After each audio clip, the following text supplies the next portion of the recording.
I think because we grew up north, I really didn't think I had any relatives. We certainly didn't have any. My dad's an only child. Very small family.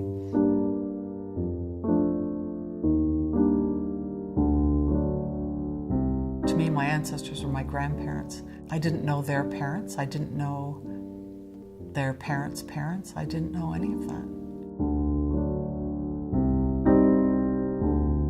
I guess I was in my late 50s, early 60s when my parents decided to downsize and move into a condominium.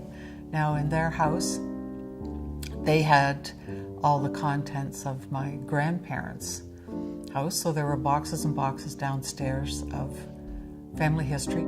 So when they moved, those came into my possession. It actually went and sat in my basement for a couple of years until one day out came the boxes.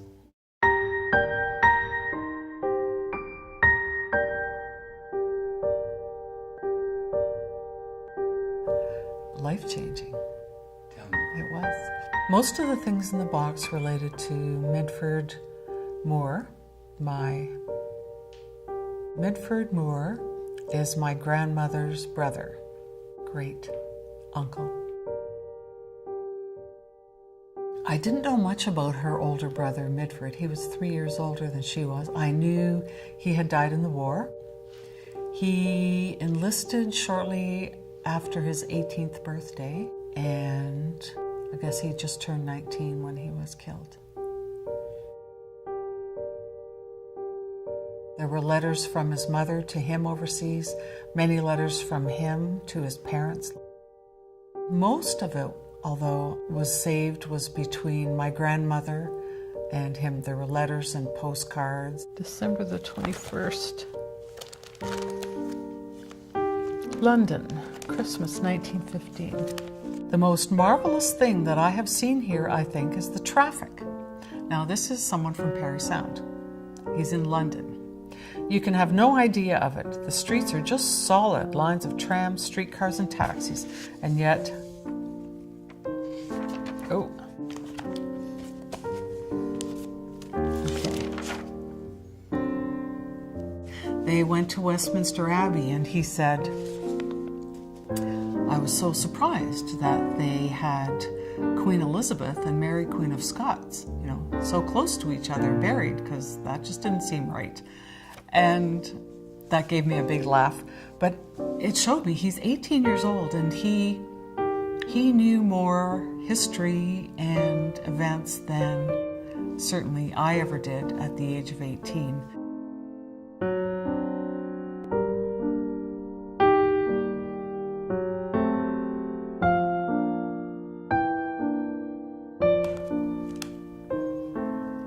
I'm sorry, these aren't that sorted out. Perfect spelling, perfect grammar. It is very pretty around here now, especially in the country. Our camp is near a small woods, and so we are able to see lots of the wildflowers and birds. The flowers are very plentiful and all colors. The most common are the primrose and bluebells. And you know the worst thing? He's a lot like me. I think that was the most amazing thing I found. At many of the things that he's writing, I thought, I would have written exactly the same letter. We have much the same mindset in what we're doing.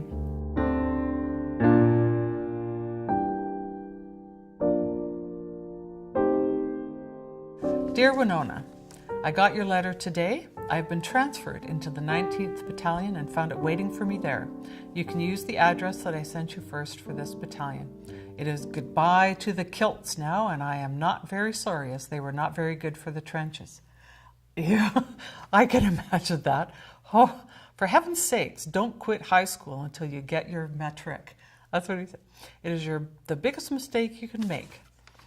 Now, don't think I am preaching. I am not. I have found it out since I enlisted. You get around with people who have been through, and it makes you feel very ignorant when you hear them talking sometimes. There have been dozens of times in which I could have used algebra or geometry here if I had known how. And it is these little incidents that get you the promotions and good jobs, so you want to do some hard thinking before you quit school.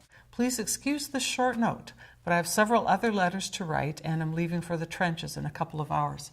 Really? I was astounded that he wrote all that, and then at the end he just says, oh, by the way, I'm leaving for the trenches in a couple of hours. Your loving brother, Mitford Moore. Did you have any clue what was about to happen to you? You know, we're going to the trenches in an hour.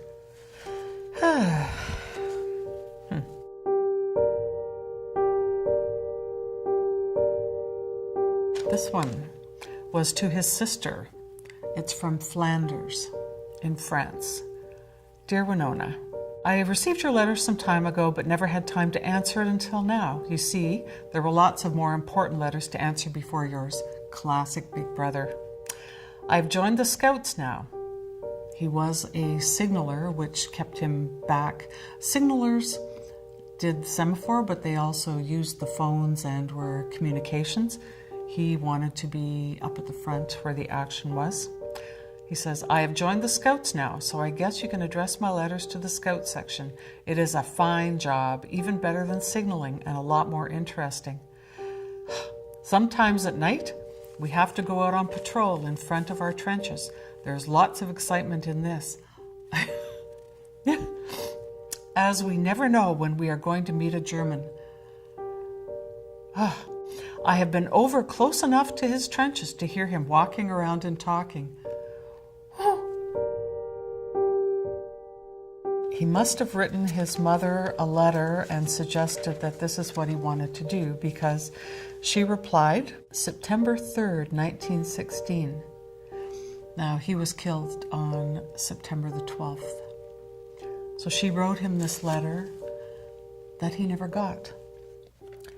Dear Mitford, it seems to me scouting is about the most dangerous thing you could be in, but I suppose the whole thing is dangerous and that there is not much choice. Take all the precautions you can. Things are looking somewhat brighter for the Allies, but there is room for more yet. A week later, he writes to his mother, Dear Mother, we are having awful weather, raining all the time, and it is very cold. I'm afraid I will freeze before morning. We are getting lots of drilling and route marches, more than we ever had in England. I had the rotten luck today to get sentenced to 3 days of field punishment for swiping pears. They're hungry.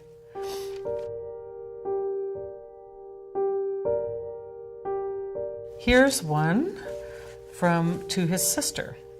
We've just come back from having a bath, so I am feeling pretty clean again, almost good enough for to go home again, but I don't suppose that it will be for a while.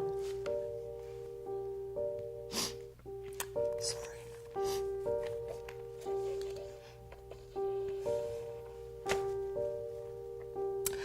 I hear you're going to Toronto. I suppose you will be quite an expert stenographer soon. Remember me to Mother, Father, and the kids. Your loving brother. Oh, he's in Flanders. We know he doesn't get home. Oh, that one just...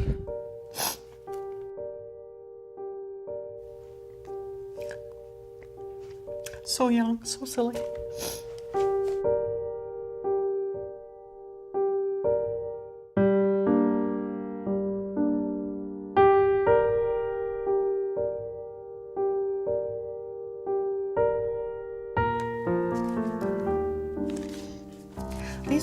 These are the things you don't take in school. These are the memories.